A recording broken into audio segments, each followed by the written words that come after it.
मोरध्वज नाम के एक राजा थे, बड़े अच्छे राजा थे। उनका नियम था कि दान करके ही भोजन ग्रहण करते थे। पर याद रखना मेरी मां, हम हिंदुओं का धर्म यह है कि हम जब रोटी बनाएं तो पहली रोटी नियम से गौ माता की निकालें। हम हिंदुओं का कर्तव्य है कि हम आखिरी रोटी कुत्ते को निकालें। हमारा कर्तव्य है कि हम अपने घर से एक थाली भोजन दीन दुखी और गरीबों को खिलाएं। पहले जब हम भोजन करते थे हमारे भारत में, तो हमारे बाप दादा बाहर निकल कर देखा करते थे कि हमारे द्वार पर कोई बैठा तो नहीं है। अच्छा, पहले के घर ऐसे बनते थे कि घर के बाहर बैठने की एक पट्टी होती थी। पुराने घर ऐसे बनते थे कि कोई भी आके बाहर बैठ जाता था, और हम लोग भी बाहर कभी कभी घर वाले भी बैठते थे, बातें होती थी, चर्चाएं, सत्संग। तो पहले हर घर में ऐसा व्यवस्था थी कि बाहर बैठने की एक पट्टी हुआ करती थी, पक्की। पर्ची बोलते थे बाहर, आंगन बोलो, आंगन अलग है, पर्ची बोलते थे, होती थी। जब आप भोजन करने बैठे तो बाहर निकलकर जरूर देखें कि आपके बाहर कोई है तो नहीं भूखा। ऐसा तो नहीं कि आप अंदर भोजन कर रहे हैं और बाहर कोई आपके घर पे ही भूखा बैठा है। आपके द्वार पर कोई भूखा बैठा है, उसके पेट भरने की जिम्मेदारी आपकी है। ये हमारे भारत का धर्म है, हमारा धर्म है, हमारे वेद यही सिखाते हैं। इसलिए अपनी एक थाली आप कभी जाया करो गरीबों के बीच में। इसलिए यहां अन्न क्षेत्र बंटता है कि एक थाली आप किसी को बाहर आपके कोई मिले ना मिले, एक एक थाली करते करते आपके 365 दिन में आपकी 365 थालियां हो गई। इसलिए यहाँ एक बार अन्न क्षेत्र में आप एक बार अन्न क्षेत्र कराते हैं तो एक साथ 2000 साधु भोजन कर लेते हैं, एक साथ सब लोग खा लेते हैं। तो रोज रोज नहीं खिला पाओ, तो इसलिए अन्न क्षेत्र होता है कि आप सभी को अपने हाथ से प्रसाद बांटे, अन्न क्षेत्र दें। हाँ, तो आपका नियम है, हमारा नियम हो कि हम रोज दें, ना तो फिर साल में एक बार दें। ऐसे अच्छे कार्यों से जुड़ जाएं नियम से। मोरध्वज का भी यही नियम था। रोज ब्राह्मणों को बुलाते, उनके चरण धोते, उनकी सेवा करते, उनकी वंदना करते, उनको भोजन कराते, और उनके कहने पर जो वो कहते वो दान करते। दान अपने मन से नहीं करते थे, ब्राह्मण से पूछते थे आपको क्या चाहिए, जो वो कह दें वो दान करते थे। वो कहें कि हमें गाय चाहिए तो गाय दान कर देते थे, वो कहें हमें सोना चाहिए सोना दान, वो कहें हमारे रहने को घर नहीं है तो जमीन दान कर देते थे। राजा थे, ब्राह्मणों से पूछ कर दान करते थे आपको उनके मन का। ऐसे सत्यनिष्ठ राजा मोरध्वज, इनका डंका बजने लगा पूरे दुनिया में। इनके जैसा राजा, इनके जैसा दानी, इनके जैसा धर्मनिष्ठ ना भूतो ना भविष्य। एक दिन जब भगवान श्री कृष्ण थे तब अर्जुन ने कहा, चूंकि धर्मराज युधिष्ठिर ने यज्ञ किया था, उस यज्ञ में सबको भोजन, लाखों लोगों को भोजन कराया था, और इतना दान दिया गया था कि ब्राह्मण लेकर जा ना सके, कुछ छोड़कर चले गए। एक दिन अर्जुन ने बड़े अहंकार से कहा कि कन्हैया, आज तक मेरे भैया जैसा यज्ञ और दान आज तक किसी ने किया है? तो भगवान है। जब अर्जुन ने कहा कि मेरे भाई युधिष्ठिर जैसा यज्ञ, इनके जैसा है कोई धर्मात्मा दानी, तब भगवान मुस्कुरा के बोले, अर्जुन तुम्हारे भाई का नाम तो दानियों में सबसे नीचे है। अब अर्जुन को बड़ा बुरा लगा, इतना दान करने के बाद भी लिस्ट में नीचे नाम। तो अर्जुन ने कहा, फिर ऊपर किसका नाम है? भगवान ने कहा आप अर्जुन तो मत सुनो, अपना काम करते रहो। नहीं नहीं प्रभु बताओ ऊपर नाम किसका है? तब भगवान ने कहा सबसे ऊपर नाम है मेरे प्यारे भक्त मोरध्वज का। अर्जुन को बड़ा बुरा लगा। अर्जुन को लगा कि मेरे भाई से बड़ा दानी, उनको डाउट था कि मेरे भैया से बड़ा दानी हो नहीं सकता। अर्जुन बोले प्रभु हमें देखना है कि वो कैसा दानी है, क्या दे सकता है। अरे हमारे भाई ने क्या नहीं दिया, धर्मराज युधिष्ठिर ने इतना दिया पंडित जी ले जा ना सके, ऐसा वो क्या दे सकता है। अर्जुन मानने को तैयार नहीं थे। मैं नहीं मानता कि वो दानी है। भगवान बोले तो परीक्षा ले लो। भगवान ने कहा ले लो। अर्जुन ने कहा आपके सहयोग के बिना परीक्षा संभव नहीं है। तो प्लान बनाया गया, यमराज जी को बुलाया गया, यमराज को शेर बना दिया गया, तुम शेर बन जाओ। बूढ़े शेर, दांत टूट गए सारे, और अर्जुन ब्राह्मण बन गए और भगवान श्री कृष्ण भी ब्राह्मण बन गए। दो पंडित जी और एक शेर, तीनों चले मोरध्वज के द्वार पर। भिक्षाम देही, भिक्षाम देही, हे राजन हमें भिक्षा दो। तुरंत राजा दौड़ कर आए, ब्राह्मण आइए आइए आइए, स्वागत है, मेरे तो भाग्य खुल गए, आप जैसे दिव्य ब्राह्मणों का पदार्पण घर में हुआ। आए, मोरध्वज ने चरण धो करके, ब्राह्मण घर में कभी भी आए तो अपना अहंकार त्याग करके उसके चरण धोकर उसको अंदर ले जाइएगा। जब उसके चरण धोकर अंदर ले जाएंगे तो आपके सारे समस्त पाप नष्ट हो जाएंगे। चरण धोना परंपरा रही है हमारे यहां। एक बहुत बड़े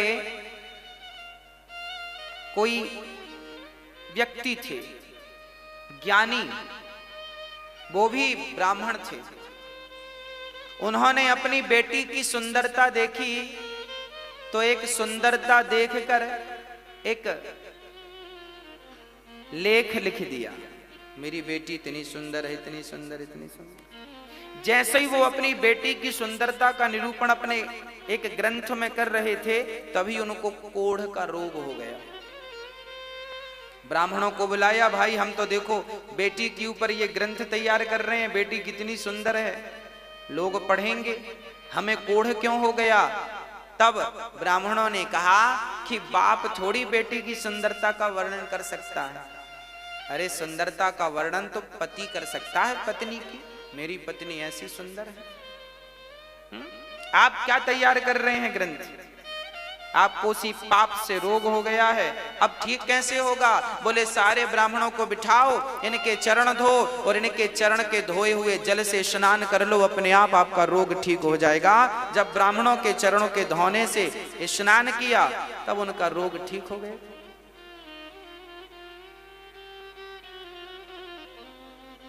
भगवान श्री कृष्ण भी सुदामा जैसे ब्राह्मणों के चरण धोए कि नहीं, हाँ या ना। वो तो भगवान थे ना, भगवान को क्या जरूरत थी ब्राह्मण के चरण धोने की। अरे ब्राह्मण तो खुद पांव पड़ते हैं भगवान के, ब्राह्मण तो खुद भगवान के चरणों की धूल मस्तक पर रमाते हैं, ब्राह्मण तो खुद अपने आंसू बहाते हैं भगवान को पाने के लिए। उस परमात्मा के लिए हम रोते हैं और वो हमारे चरण क्यों धोएगा। क्योंकि भगवान कहते हैं अतिथि देवो, यदि मैं ही इस मर्यादा का पालन नहीं करूंगा कौन करेगा। इसलिए भगवान ने ब्राह्मण सुदामा के चरण खुद धोए हैं और फिर उन्हें भोजन कराया है।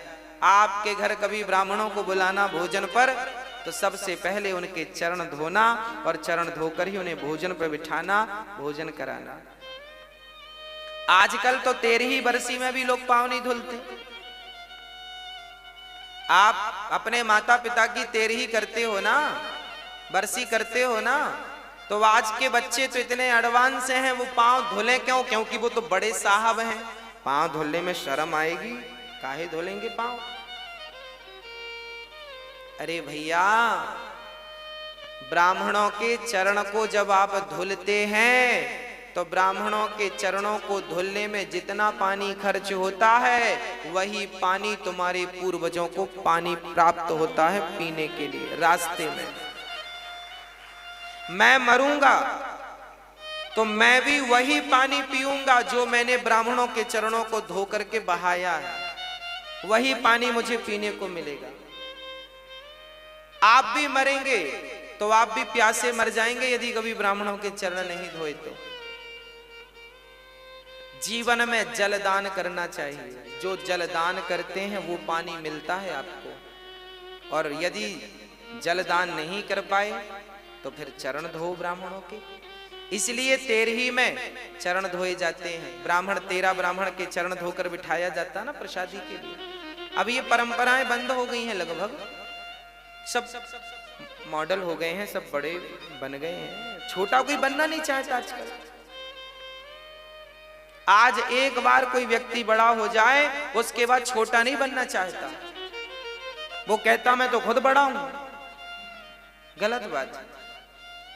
बड़ा वो नहीं है जो अपने आप को बड़ा बनाए और समझे, बड़ा वो है जो अपने आप को बिल्कुल मसक समान रूप कपिधरी अति लघु रूप पवन सुत लीना। हनुमान जी लंका गए, बड़े बनकर नहीं गए, छोटे बनकर गए। इसलिए ब्राह्मणों के चरणों से प्रीति हो, माता पिता के चरणों से प्रीति हो, माता पिता के चरणों को धोया करो। चलो ब्राह्मणों के चरणों को नहीं धोते हो कोई बात नहीं, माँ के चरणों को धोगे तो उनका जो जल बचेगा वो भी तुम्हें मरने के बाद पानी के रूप में प्राप्त होगा, वही मिलेगा। और नहाने में तुमने जो 20 बाल्टी बहाए हैं ना उसका रत्ती भर मिलने वाला नहीं है।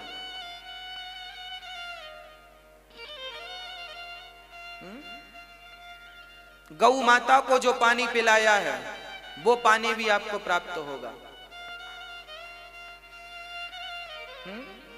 जरूरतमंदों को जल का दान दिया है वो भी जल आपको प्राप्त, जो दिया है वो मिलेगा, सीधी बात। गाली दी है तो गाली मिलेगी और राम राम दिया है तो राम राम मिलेगा। बस ये समझो कि कांटा चुभोया है तो तुम्हें भी कोई पीछे से चुभोएगा, और तुमने एक चुभोया वो 2 चुभोए, ब्याज भी मिलता है। और आपने किसी के रास्ते में पुष्प बिछाए हैं तो आपने गुलाब के बिछाए हैं तो फिर आपको कमल के पुष्प कोई बिछा के देगा, क्योंकि ब्याज अच्छे का अच्छा बुरे का बुरा।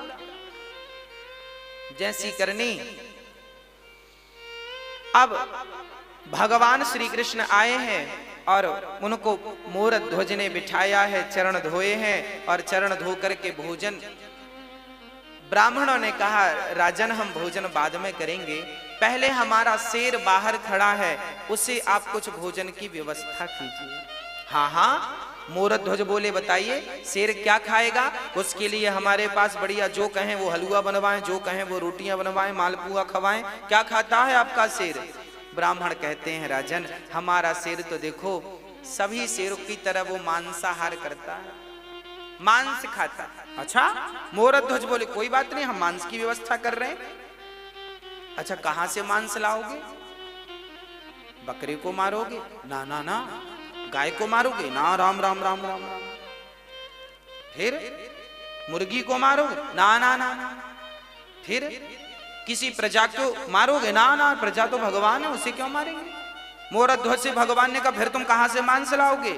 मोरध्वज बोले हमारे पास भी तो मांस है, हम अपना काट के देंगे आपके सिर को, अपनी जांघ का मांस दे देंगे, हमारा पेट बड़ा है पेट का मांस दे देंगे, आपके सिर का पेट भर जाएगा। देखो एक राजा, वो राजा क्या उसके राज्य में बकरा बकरी नहीं थे? कह देता बकरे को ले लो, बकरा देता हूं मैं। ना, जीव हत्या पाप है, अहिंसा ही परमो धर्म। हम किसी की हत्या नहीं करेंगे, अपना मांस काट के देंगे। शिवी ने भी अपना मांस काट के एक कबूतर के लिए दिया था। मोरध्वज बोले अपना, ब्राह्मण बोले सुनो आपका मांस हमारा शेर खाएगा ही नहीं। क्यों? बोले आप बूढ़े हैं ना, आपका मांस कठोर हो गया है और हमारा शेर जो है उसके दांत गिर गए हैं, बुढ़ा हो गया है, कोमल कोमल मांस खाता है। फिर किसका मांस? ब्राह्मणों ने कहा पहले संकल्प लो, दान लेने के पहले संकल्प ले लिया जो मांगेंगे दोगे। मोरध्वज ने कहा दिया। तो सुनो, आपका बेटा है। हाँ हाँ है, ताम्रध्वज, मोरध्वज का बेटा ताम्रध्वज। अभी उसकी उम्र थी लगभग 5-6 वर्ष की, और अभी 5-6 वर्ष पहले ही हुआ है। अभी बुढ़ापे में बेटा हुआ था, कोई संतान थी नहीं मोरध्वज की। बुढ़ापे में पुत्र का सुख मिला है।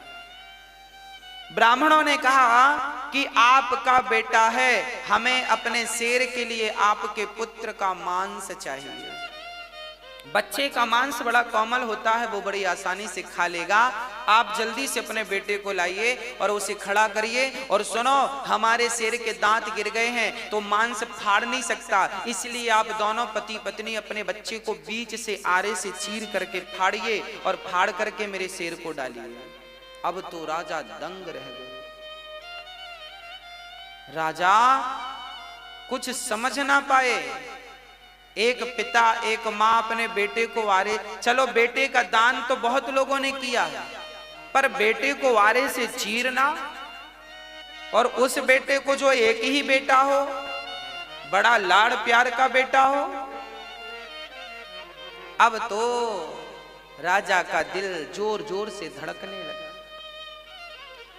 समस्या ये नहीं थी कि बेटे को वारे से चीरना है, समस्या तो राजा के सामने यह थी कि बेटे को जबरदस्ती यदि फाड़ेंगे तो बाल हत्या का पाप लगेगा। किसी को जबरदस्ती मारेंगे तो पाप नहीं लगेगा। तभी देखो हमारे यहां धर्म कैसा है।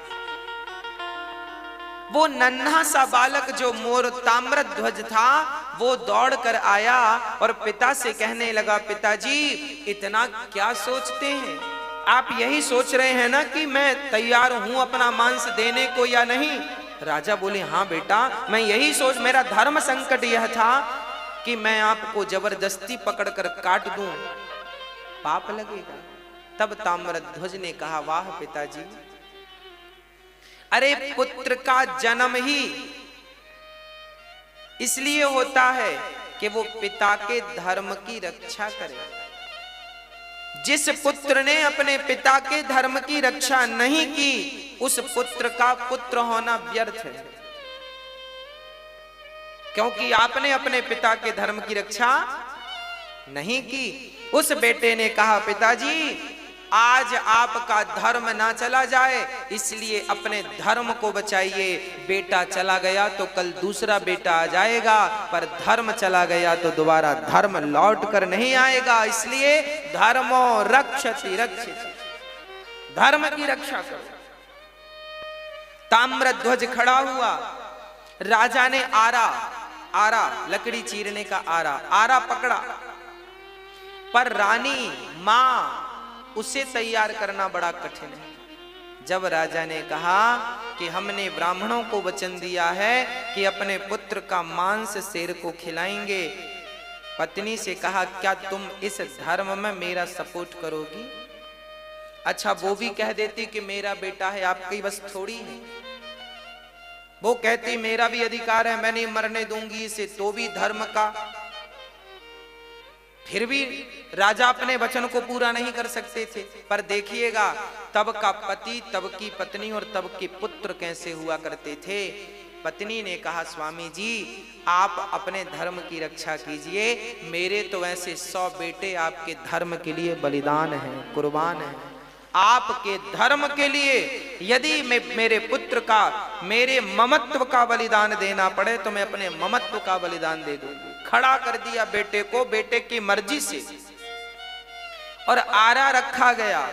आरा चीर करके अब आरा सिर पे रखा, और जैसे ही आरा चलाने लगे, उस नन्हे से बच्चे ने कहा, पिताजी एक पल के लिए रुक जाइए। मां रुक जाइए। अंदर से गया और रुई लेकर के, रुई कान में लगा दी मां के पिता के कान में। मां ने कहा, बेटा ये कान में तुमने रुई क्यों लगा दी? पिता ने कहा, बेटा ये मेरे कान में रुई क्यों लगाई?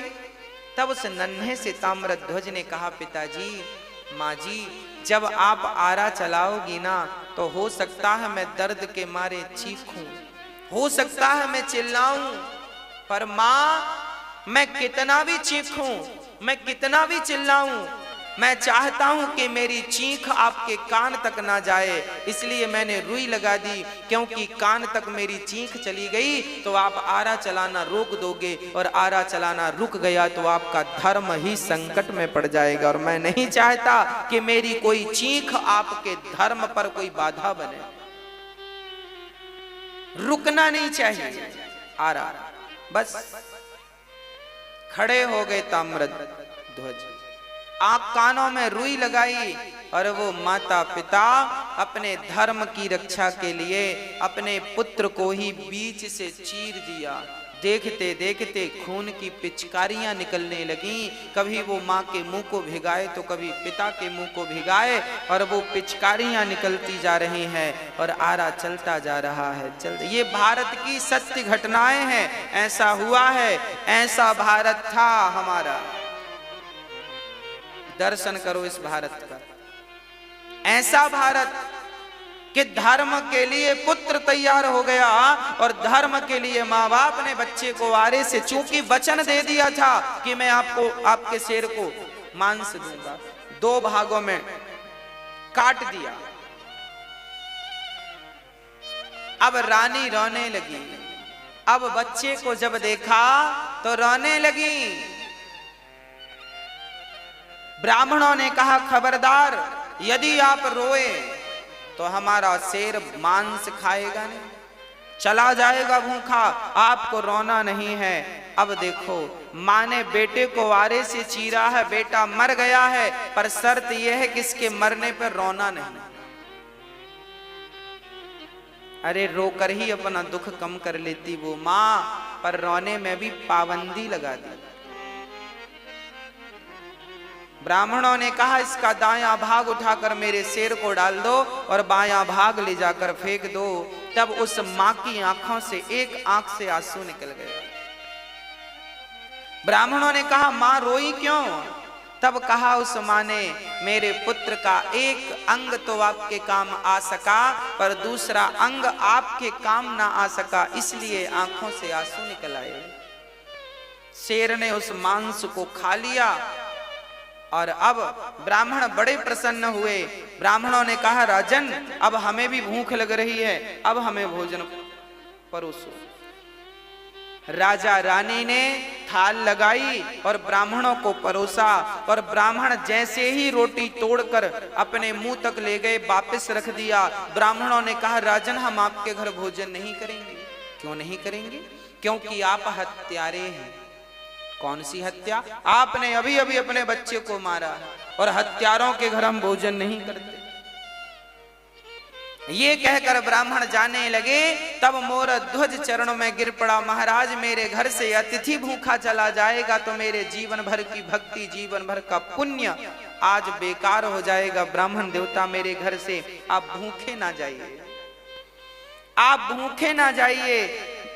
ब्राह्मणों ने कहा आप हत्यारे हो। अरे मोरध्वज ने कहा मैंने हत्या नहीं की, आपने ही तो कहा था। हमने कुछ नहीं, हम नहीं जानते। हमने कहा जरूर था, पर आपने तो हत्या की है, तो हत्या का तो पाप लगेगा, और तुम जैसे बाल हत्यारे को घर हम भोजन करेंगे, ये कहकर जाने लगे। तब मोरध्वज ने विचार किया, बात तो सही है, मैंने अपने धर्म की रक्षा के लिए अपने माथे पर पुत्र की मृत्यु का कलंक ले लिया। लोग क्या कहेंगे, कैसा राजा है, अपने धर्म के लिए अपने पुत्र को मार डाला।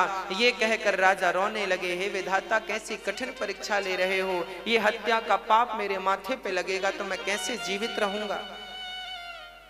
ये कहकर कि राजा मूर्छित हुए, और जब होश आया तो उन राजा ने कहा, हे विधाता, हे ईश्वर, यदि मैंने आज तक सपने में किसी का दिल ना दुखाया हो और मेरे घर से कोई अतिथि आज तक संतुष्ट होके ना गया हो, मैंने सदा संतुष्ट करके भेजा है सबको, आज तक यदि मेरी सेवा पूजा से आप प्रसन्न हैं तो हे नाथ, मुझे से धर्म संकट से उबारिए। और कहते कहते मोरध्वज ने कहा, बेटा ताम्रध्वज, एक बार तूने मर करके अपने पिता के धर्म को बचाया है, पुत्र एक बार जीवित होकर अपने पिता के धर्म को बचा ले। यदि आज तू जीवित नहीं हुआ तो तेरे पिता का धर्म चला जाएगा, तेरी मृत्यु व्यर्थ हो जाएगी।